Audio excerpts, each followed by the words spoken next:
ఖమ్మం మిర్చి మార్కెట్ను BRS MP అభ్యర్థి నామా నాగేశ్వరరావు సందర్శించారు. ఈ సందర్భంగా రైతులతో మాట్లాడి వారి సమస్యలు తెలుసుకున్నారు. గిట్టుబాటు ధర, ఇతర అంశాలపై చర్చించారు.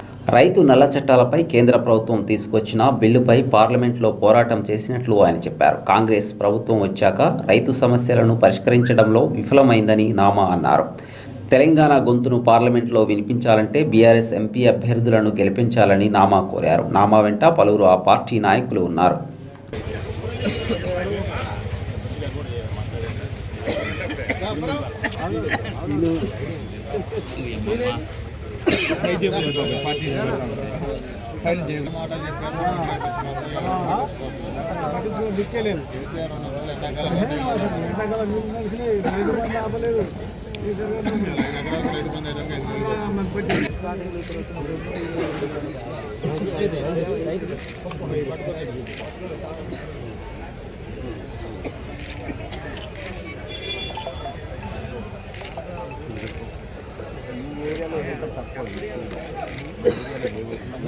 వచ్చి వాళ్ళకి ఇద్దామంటే కనీసం ₹1,00,000 కనీసం 50,000 జెండాపాట వస్తారు. కమిషనర్లు వచ్చి కనీసం అడిగే రేటు కూడా వాళ్ళు ఎనక్కి ఎవరికి వాళ్ళు తీసుకుంటారు, రావట్లేదు. అంటే నీవంటే ఒకళ్ళ ఎక్కువ పెడితే మళ్ళీ నేను ఆడ ఏ రేటానికి నా దగ్గర కొనాలిగా రైతు కదా, మరి ఇక మళ్ళీ నాకు లాస్ అవుతుంది కదా అని వాళ్ళు ఏ రేటు పెడతాయి. మమ్మల్ని రైతులను అన్యాయం చేసేసరికి వచ్చింది.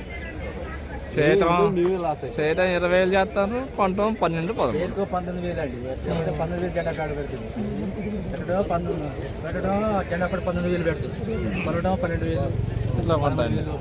లెక్క ఉందని నాలుగే తోట అయితే 300 కూలి, 300 కూలి. డబ్బులు పోయేది ఒక గ్యారంటీ కూడా వాళ్ళు ఇవ్వలేదు. 2,000 పెన్షన్ 4,000 చేస్తామన్నారు. ప్రతి మహిళకి 2,500 ఇస్తామని చెప్పి చెప్పారు. అదేవిధంగా యువతకు కూడా డబ్బులు ఇస్తామని చెప్పారు 4,000. ఇవాళ హామీల మీద హామీలు చేసి ప్రజలని ఓట్ల గురించి అని మోసపుచ్చారు. అందుకనే రాబోయే ఎన్నికల్లో, ఈ పార్లమెంట్ ఎన్నికల్లో తప్పకుండా కూడా బీఆర్ఎస్ని అభ్యర్థులు గెలిపించాలని కోరుకుంటున్నా. బీఆర్ఎస్ ఎంపీలు పార్లమెంట్లో ఉండాల్సిన అవసరం లేదు.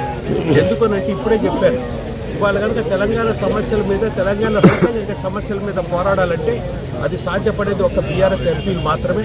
ఇప్పుడు అక్కడ సెంట్రల్ గవర్నమెంట్, ఇప్పుడు బీజేపీ ఉంది, అపోజిషన్లో కాంగ్రెస్ ఉంది. వీళ్ళిద్దరు ఏం మాట్లాడరు.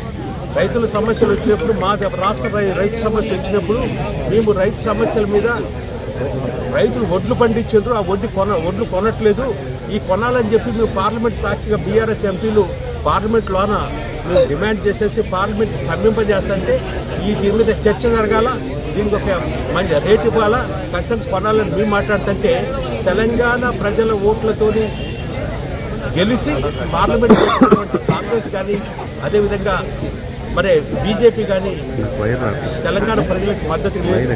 అందుకనే మీ అందరినీ కోరుకునేది ఏంటంటే ఖచ్చితంగా కూడా ఈసారి బీఆర్ఎస్ ఎంపీని గెలిపించాలి, తెలంగాణ గొంతుకు అక్కడ పార్లమెంట్లో వినిపించాలి, రైతుకు అన్ని విధాలు కూడా అండగా ఉండే విధంగా మేము ఉన్నాం.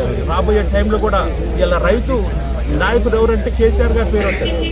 భారతదేశంలో ఏ రాష్ట్రం చేయని విధంగా కేసీఆర్ గారు వచ్చిన తర్వాత రైతు బంధు ఇచ్చిండు, ఫ్రీ కరెంట్ ఇచ్చిండు, రైతుకు కావాల్సినటువంటి నీళ్లు ఇచ్చిండు. రైతు పంట పండితే ఆ పంట కూడా చాలా వరకు కొన్నాడు. అందుకనే ఎల్లవేళలు కూడా ఖచ్చితంగా కూడా రైతుకు అండగుంటాం. నేను కూడా ఒక రైతు బిడ్డగా, తెలంగాణ రైతు బిడ్డగా, రైతు కష్టాలు చిన్నప్పుడు చూసినట్టుగా రైతు తప్పకుండా కూడా మరి అండగుంటాం. అదేవిధంగా రేపు రాబోయే టైంలో మీరందరూ మమ్మల్ని గెలిపించండి, పార్లమెంటు మెంబర్ గెలిపిస్తే మేము ఎంఎస్పీ గురించి, మినిమం సపోర్ట్ ప్రైస్ ఖచ్చితంగా కూడా ఇవ్వటమే కాకుండా దాన్ని చట్టబద్ధత, చట్టం కూడా తీసుకురావాలని పార్లమెంట్లో